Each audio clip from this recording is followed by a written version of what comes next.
ಅವರೆಕಾಳು ಸೀಸನ್ನಲ್ಲಿ ಅವರೆಕಾಳನ್ನ ಉಪಯೋಗಿಸಿ ಉಪ್ಪಿಟ್ಟು ಮಾಡಿಲ್ಲ ಅಂದರೆ ಹೇಗೆ ಅಲ್ವಾ? ಹಾಗಾಗಿ ಇವತ್ತಿನ ವಿಶೇಷ ಅವರೆಕಾಳು ಉಪ್ಪಿಟ್ಟು. ಈ ಉಪ್ಪಿಟ್ಟು ತೀರಾ ಉದುರಾಗಿ ಇರಬಾರ್ದು, ಹಾಗೆ ತೀರಾ ಅಂಟಾಗೂ ಇರಬಾರ್ದು. ಹದವಾಗಿ ರುಚಿಯಾಗಿ ಮಾಡೋದಕ್ಕೆ ಯಾವ ಸಾಮಗ್ರಿ ಎಷ್ಟು ಹಾಕಬೇಕು ಡೀಟೇಲ್ ಆಗಿ ನೋಡ್ಕೊಂಬರೋಣ. ನಾನು ಆಶಾ, ನಿಮಗೆಲ್ಲರಿಗೂ ಅಡುಗೆ ಸದನಕ್ಕೆ ಸ್ವಾಗತ.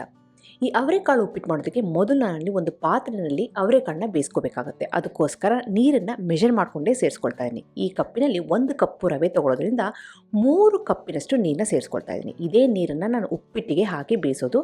ಹಾಗಾಗಿ 3 ಕಪ್ಪಿನಷ್ಟು ನೀರನ್ನು ಈ ಪಾತ್ರೆಗೆ ಹಾಕಿ ರುಚಿಗೆ ತಕ್ಕಷ್ಟು ಉಪ್ಪನ್ನು ಸೇರಿಸಿ ಈ ಅವರೆಕಾಳನ್ನ ಇದರಲ್ಲಿ ಬೇಯಿಸಬೇಕಾಗತ್ತೆ. ಉಪ್ಪನ್ನು ಹಾಕಿ ಅವರೆಕಾಳನ್ನ ಬೇಯಿಸಿದರೆ ಉಪ್ಪಿನ ಅಂಶ ಅವರೆಕಾಳಿನಲ್ಲಿ ಹಿಡಿದು ಉಪ್ಪಿಟ್ಟನ್ನು ತಿನ್ನಬೇಕಾದ್ರೆ ಅವರೆಕಾಳು ಬಾಯಿಗೆ ಸಿಕ್ಕಿದಾಗ ತುಂಬಾ ರುಚಿಯಾಗಿ ಬರುತ್ತೆ. ಅಕಸ್ಮಾತ್ ಉಪ್ಪಿನಲ್ಲಿ ನೀವು ಅವರೆಕಾಳನ್ನ ಬೇಯಿಸಿಲ್ಲ ಅಂತಂದರೆ ಉಪ್ಪಿಟ್ಟು ತಿನ್ನಬೇಕಾದ್ರೆ ಅವರೆಕಾಳು ಬಾಯಿ ಸಿಕ್ಕಿದಾಗ ಸಪ್ಪೆ ಸಪ್ಪೆಯಾಗಿ ಬರುತ್ತೆ. ಹಾಗಾಗಿ ಅವರೆಕಾಳನ್ನ ಬೇಯಿಸಬೇಕಾದ್ರೆ ಮಿಸ್ ಮಾಡ್ದೇ ಉಪ್ಪನ್ನು ಹಾಕಿ ಬೇಯಿಸಿ. ಇಲ್ಲಿ ಅವರೆಕಾಳನ್ನ ಬೇಯಿಸೋದಕ್ಕೆ ಇಟ್ಟಿದ್ದೀನಿ. ಇದೊಂದು 7ರಿಂದ 8 ನಿಮಿಷ ಆಗುತ್ತೆ. ಅಷ್ಟೊತ್ತಿಗೆ ಉಪ್ಪಿಟ್ಟನ್ನು ಬೇಯಿಸೋದಕ್ಕೆ ಬೇರೆಲ್ಲ ಸಿದ್ಧತೆಗಳನ್ನ ಮಾಡ್ಕೊಳ್ಳೋಣ. ಇವತ್ತು ಈ ಅವರೆಕಾಳು ಉಪ್ಪಿಟ್ಟಿನ ಅಗಾರ್ ಅವರ ಟ್ರೈಪ್ಲೈ ಸ್ಟೀಲ್ ಕಡಾಯಿನಲ್ಲಿ ಮಾಡ್ತಾಯಿದ್ದೀನಿ. ಯಾವುದೇ ಪಾತ್ರೆ ತಗೊಳ್ಳಿ, ಸ್ವಲ್ಪ ದಪ್ಪ ತಳದ ಪಾತ್ರೆ ತೊಗೊಂಡ್ರೆ ತುಂಬಾ ಚೆನ್ನಾಗಿ ಉಪ್ಪಿಟ್ಟಿನ ರವೆ ಬೆಂದುಕೊಳ್ಳುತ್ತೆ. ಈಗ ಈ ಪಾತ್ರೆಗೆ 3 ಟೇಬಲ್ ಸ್ಪೂನಷ್ಟು ಎಣ್ಣೆನ ಸೇರಿಸ್ತಾ ಇದ್ದೀನಿ. ಸ್ವಲ್ಪ ಎಣ್ಣೆ ಅಂಶ ಜಾಸ್ತಿ ಇದ್ದರೆ ಚೆನ್ನಾಗಿ ಬರೋದು. ಅದಕ್ಕೆ 1 ಟೀ ಸ್ಪೂನಷ್ಟು ಸಾಸಿವೆ, ಜೀರಿಗೆ, 1 ಟೇಬಲ್ ಸ್ಪೂನಷ್ಟು ಕಡಲೆಬೇಳೆ, ಉದ್ದಿನಬೇಳೆನ ಹಾಕ್ಕೊಂಡು ಹುರ್ಕೊಳ್ತಾ ಇದ್ದೀನಿ. ಸಾಸಿವೆ ಚೆನ್ನಾಗಿ ಸಿಡಿಬೇಕು. ಕಡಲೆಬೇಳೆ, ಉದ್ದಿನಬೇಳೆ ಸ್ವಲ್ಪ ಲೈಟಾಗಿ ಕಲರ್ ಚೇಂಜ್ ಆಗಬೇಕು. ಆಮೇಲೆ ಇಲ್ಲಿ ಖಾರಕ್ಕೆ ತಕ್ಕಂತೆ ಹಸಿಮೆಣಸಿನ್ಕಾಯಿ, ಕೆಂಪು ಮೆಣಸಿನ್ಕಾಯಿ ಸೇರಿಸಿ 1 ಇಂಚಿನಷ್ಟು ಶುಂಠಿನ ತುರ್ಕೊಂಡು ಸೇರಿಸ್ಕೊಳ್ತಾ ಇದ್ದೀನಿ. ಅವರೆಕಾಳು ಉಪ್ಪಿಟ್ಟಿಗೆ ಶುಂಠಿನ ಮಿಸ್ ಮಾಡಬೇಡಿ, ಯಾಕೆಂದರೆ ಅವರೆಕಾಳಲ್ಲಿ ಗ್ಯಾಸ್ ಇರೋದ್ರಿಂದ ಇದಕ್ಕೆ ಶುಂಠಿ ಹಾಕೋದು ತುಂಬಾ ಮುಖ್ಯ. ಆರೋಗ್ಯಕ್ಕೂ ಒಳ್ಳೆಯದು, ಹಾಗೆ ರುಚಿನೂ ಚೆನ್ನಾಗಿ ಬರುತ್ತೆ. ಅದೆಲ್ಲ ಹಾಕಿದ ಮೇಲೆ ಇಲ್ಲಿ 1 ಈರುಳ್ಳಿನ ಮೀಡಿಯಮ್ ಆಗಿ ಕಟ್ ಮಾಡಿಕೊಂಡು ಸೇರಿಸ್ಕೊಳ್ತಾ ಇದ್ದೀನಿ. ತೀರಾ ಸಣ್ಣಕ್ಕೂ ಕಟ್ ಮಾಡಿಲ್ಲ, ತೀರಾ ದಪ್ಪಕ್ಕೂ ಕಟ್ ಮಾಡಿಲ್ಲ, ಮೀಡಿಯಮ್ ಆಗಿ ಕಟ್ ಮಾಡಿಕೊಂಡು ಸೇರಿಸ್ಕೊಳ್ತಾ ಇದ್ದೀನಿ. ಈ ಈರುಳ್ಳಿ ಹುರಿಬೇಕಾದನ್ನೇ 1 ಚಿಟಿಕೆಯಷ್ಟು ಉಪ್ಪನ್ನು ಸೇರಿಸ್ತಾ ಇದ್ದೀನಿ, ಯಾಕೆಂದರೆ ಈರುಳ್ಳಿಲೂ ಸಹ ಉಪ್ಪಿನ ಅಂಶ ಸೇರಿಕೊಳ್ಳಿ ಅಂತ. ಮೊದಲೇ ಅವರೆಕಾಳನ್ನ ಬೇಯಿಸಬೇಕಾದ್ರೆ ರುಚಿಗೆ ತಕ್ಕಷ್ಟು ಉಪ್ಪನ್ನು ಹಾಕಿದ್ದೀನಿ. ಈಗ ಈರುಳ್ಳಿಗೆ ಒಂದೇ 1 ಚಿಟಿಕೆಯಷ್ಟು ಉಪ್ಪನ್ನು ಸೇರಿಸಿದ್ರೆ ಈರುಳ್ಳಿನಲ್ಲೂ ಸಹ ಉಪ್ಪಿನ ಅಂಶ ಚೆನ್ನಾಗಿ ಹಿಡಿಯುತ್ತೆ. ಈರುಳ್ಳಿ ಹಾಕಿದ ಒಂದು 20 ಸೆಕೆಂಡ್ ಆದಮೇಲೆ ರವೆನ ನಾನು ಇಲ್ಲಿ ಸೇರಿಸ್ತಾ ಇದ್ದೀನಿ. 1 ಕಪ್ಪಿನಷ್ಟು ರವೆ. ಯಾವ ರವೆ ಅಂದರೆ ಮೀಡಿಯಮ್ ರವೆ, ಉಪ್ಪಿಟ್ಟಿನ ರವೆ, ಬಾಂಬೆ ರವೆ ಅಂತ ಕರೀತಾರೆ ನೋಡಿ, ಸ್ವಲ್ಪ ದಪ್ಪಗಿರುತ್ತೆ, ಆ ರವೆನ ಸೇರಿಸ್ತಾ ಇದ್ದೀನಿ. ಇವಾಗ ರವೆನ ಹಾಕಿ ಈ ಈರುಳ್ಳಿ ಒಗ್ಗರಣೆ ಜೊತೆಗೆ ನಾವು ಲೋ ಫ್ಲೇಮಲ್ಲಿ ಇದು ಹುರ್ಕೊಳ್ಳೋಣ. 7ರಿಂದ 8 ನಿಮಿಷ ಲೋ ಫ್ಲೇಮಲ್ಲಿ ಹುರ್ಕೊಂಡ್ರೆ ಈ ರವೆ ಏನಾಗುತ್ತೆ ಅಂದರೆ ಊದ್ಕೊಳ್ಳುತ್ತೆ, ಹಾಗೆಯೇ ಘಮ ಘಮ ಅಂತ ಸುವಾಸನೆ ಬರೆಯುತ್ತೆ. ಈಗ ಹುರಿದಿರೋಂಥ ರವೆ ಹಾಕಿದರೆ ಲೈಟಾಗಿ ಬಾಡಿಸಿದ್ರೆ ಸಾಕಷ್ಟೇ. ನಾನು ಹಾಕಿರೋದು ಹಸಿ ರವೆ ಆಗಿರೋದ್ರಿಂದ ಈರುಳ್ಳಿಯೊಂದಿಗೆ ನಾನು ಚೆನ್ನಾಗಿ ಹುರ್ಕೊಳ್ತಾ ಇದ್ದೀನಿ ಲೋ ಫ್ಲೇಮಲ್ಲಿ 7ರಿಂದ 8 ನಿಮಿಷ. ಇದನ್ನಂತೂ ಕಾಂಪ್ರಮೈಸ್ ಮಾಡೋದಕ್ಕೆ ಸಾಧ್ಯನೇ ಇಲ್ಲ. ಈ ಉಪ್ಪಿಟ್ಟಿಗೆ ರವೆ ಎಷ್ಟು ಚೆನ್ನಾಗಿ ಹುರಿತೀವೋ ಅಷ್ಟು ಚೆನ್ನಾಗಿ ಉಪ್ಪಿಟ್ಟು ಬರುತ್ತೆ. ರವೆನ ಹುರಿಲಿಲ್ಲ ಅಂತಂದರೆ ಹಸಿ ಹಸಿ ಆಗುತ್ತೆ, ಜೊತೆಗೆ ಅಂಟಂಟಾಗುತ್ತೆ, ಉಪ್ಪಿಟ್ಟು ತಿನ್ನಬೇಕಾದ್ರೆ ರುಚಿಯಾಗಿ ಬರೋದಿಲ್ಲ. ಹಾಗಾಗಿ ರವೆ ಉಪ್ಪಿಟ್ಟಿಗೆ ರವೆನ ಹುರ್ಕೊಳ್ಳೋದು ತುಂಬಾ ಮುಖ್ಯ. ಇವಾಗ ಈ ರವೆನ ಹುರಿಬೇಕಾದ್ರೆ ಸ್ವಲ್ಪ ಕರಿಬೇವಿನ ಎಲೆನ ಸೇರಿಸ್ಕೊಳ್ತಾ ಇದ್ದೀನಿ. ಇದ್ರ ಜೊತೆಗೆ ಕರಿಬೇವಿನ ಎಲೆನೂ ಸಹ ಚೆನ್ನಾಗಿ ಹುರ್ಕೊಳ್ಳಿ ಅಂತ ನಾನು ಮೊದಲೇ ಹೇಳಿದೆ. ಪೇಷನ್ಸಿಂದ ರವೆನ ಹುರ್ಕೊಳ್ಳಿ, ಆಗ ಉಪ್ಪಿಟ್ಟು, ಯಾವುದೇ ಉಪ್ಪಿಟ್ಟು ಮಾಡಿ, ಪ್ಲೇನ್ ಉಪ್ಪಿಟ್ಟು, ತರಕಾರಿ ಉಪ್ಪಿಟ್ಟು, ವಾಂಗಿಬಾತು, ಈ ಅವರೆಕಾಳು ಉಪ್ಪಿಟ್ಟು, ಯಾವುದೇ ಉಪ್ಪಿಟ್ಟು ಮಾಡಿದರೂ ರವೆನ ಚೆನ್ನಾಗಿ ಹುರ್ಕೊಂಡ್ರೆ ಅದ್ಭುತವಾಗಿ ಬರುತ್ತೆ, ಅಂಟಂಟು ಬರೋದಿಲ್ಲ. ಈಗ ಚೆನ್ನಾಗಿ ಹುರಿದು ರೆಡಿಯಾಗಿದೆ.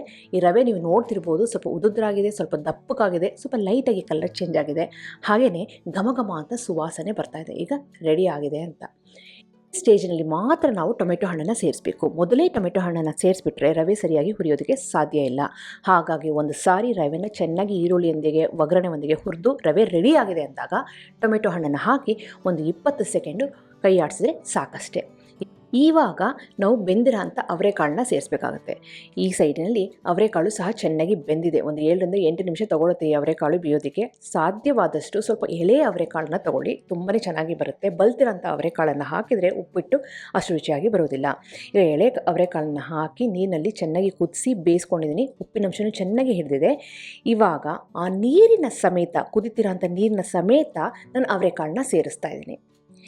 ಯಾಕೆ ಅಂತಂದರೆ ಅವರೆಕಾಳನ್ನ ಬೇಯಿಸಿರೋಂಥ ನೀರಲ್ಲಿ ಒಂದು ಟೇಸ್ಟ್ ಇರುತ್ತೆ. ಆ ನೀರನ್ನ ಸಪ್ರೇಟ್ ಮಾಡಿ ಬೇರೆ ನೀರನ್ನ ಕುದಿಸಿ ಹಾಕೋ ಅವಶ್ಯಕತೆ ಇಲ್ಲ. ಅವರೆಕಾಳನ್ನ ಆ ನೀರಿನಲ್ಲೇ ಬೇಯಿಸಿ ಆ ನೀರಿನ ಸಮೇತ ಅವರೆಕಾಳನ್ನು ಇಲ್ಲಿ ಸೇರಿಸಿ. ಇವಾಗ ಉಪ್ಪಿಟ್ಟಿನ ರವೆನೂ ಸಹ ಬಿಸಿ ಇದೆ, ಈ ನೀರು ಸಹ ಚೆನ್ನಾಗಿ ಕುದೀತಿದೆ. ಆವಾಗ ಈ ಉಪ್ಪಿಟ್ಟಿನಲ್ಲಿ ಗಂಟು ಬರೋದಿಲ್ಲ. ಅಕಸ್ಮಾತ್ 2ರಲ್ಲಾದರೂ 1 ತಣ್ಣಗಿದೆ ಅಂತಂದರೆ ಗಂಟಾಗೋ ಚಾನ್ಸಸ್ ಜಾಸ್ತಿ. ಇವಾಗ ನಾನಿಲ್ಲಿ 4 ಟೇಬಲ್ ಸ್ಪೂನಷ್ಟು ಫ್ರೆಶ್ ಆಗಿ ತುರಿದಿರೋ ಅಂಥ ತೆಂಗಿನಕಾಯಿ ತುರಿನ ಹಾಕಿ ಚೆನ್ನಾಗಿ ಮಿಕ್ಸ್ ಮಾಡ್ತಾಯಿದ್ದೀನಿ. ಫ್ಲೇಮ್ ಲೋನಲ್ಲೇ ಇದೆ.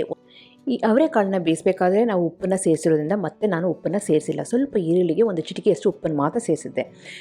ಅವರೆಕಾಳನ್ನ ನೀರನ್ನ ಹಾಕಿದ ಮೇಲೆ ಉಪ್ಪಿನಂಶ ನೋಡಿ ಸ್ವಲ್ಪ ಕಮ್ಮಿ ಇದೆ ಅಂತಂದರೆ ನೀವು ಅಡ್ಜಸ್ಟ್ ಮಾಡ್ಕೋಬೋದು. ಇವಾಗ ಎಲ್ಲ ಚೆನ್ನಾಗಿ ಮಿಕ್ಸ್ ಆಗಿದ ಮೇಲೆ ಮುಚ್ಚಿಬಿಟ್ಟು ಲೋ ಫ್ಲೇಮಲ್ಲಿ 2 ರಿಂದ 3 ನಿಮಿಷ ಇದನ್ನು ಬೇಯಿಸಿದರೆ ರುಚಿಯಾದಂಥ ಅವರೆಕಾಳಿನ ಉಪ್ಪಿಟ್ಟು ರೆಡಿ. ಈ ಅವರೆಕಾಳು ಉಪ್ಪಿಟ್ಟಿಗೆ ಅವರೆಕಾಳನ್ನ ಉಪ್ಪು ಹಾಕಿ ಮೊದಲೇ ಬೇಯಿಸ್ಕೊಳ್ಳಿ. ಆ ನೀರನ್ನು ವೇಸ್ಟ್ ಮಾಡಬೇಡಿ. ಅದೇ ನೀರನ್ನು ಹಾಕಿ ಉಪ್ಪಿಟ್ಟನ್ನು ಬೇಯಿಸಿ ಟೇಸ್ಟು ಅದ್ಭುತವಾಗಿ ಬರುತ್ತೆ.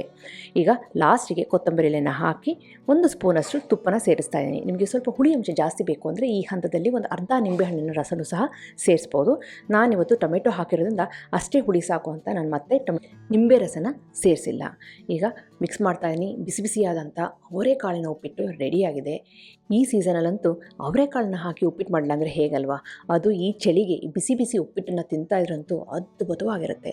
ನಿಮಗೆಲ್ಲ ಈ ರೆಸಿಪಿ ಇಷ್ಟ ಆಗಿದೆ ಅಂತ ಅಂದ್ಕೊಂಡಿದ್ದೀನಿ. ಖಂಡಿತವಾಗ್ಲೂ ಟ್ರೈ ಮಾಡಿ ಹೇಗೆ ಬಂತು ಅಂತ ನನ್ನ ಕಮೆಂಟ್ ಸೆಕ್ಷನ್ ದಯವಿಟ್ಟು ತಿಳಿಸಿ. ಹಾಗೆ ನೀವು ನೋಡಿಗೆ ಸಾಧನಕ್ಕೆ ಸಬ್ಸ್ಕ್ರೈಬ್ ಆಗಿಲ್ಲ ಅಂದರೆ ತಡೆ ಯಾಕೆ ಈಗಲೇ ಸಬ್ಸ್ಕ್ರೈಬ್ ಆಗಿ ಪಕ್ಕದಲ್ಲಿರುವಂಥ ಬೆಲ್ ಬಟನ್ ಕೂಡ ಟಚ್ ಮಾಡಿ.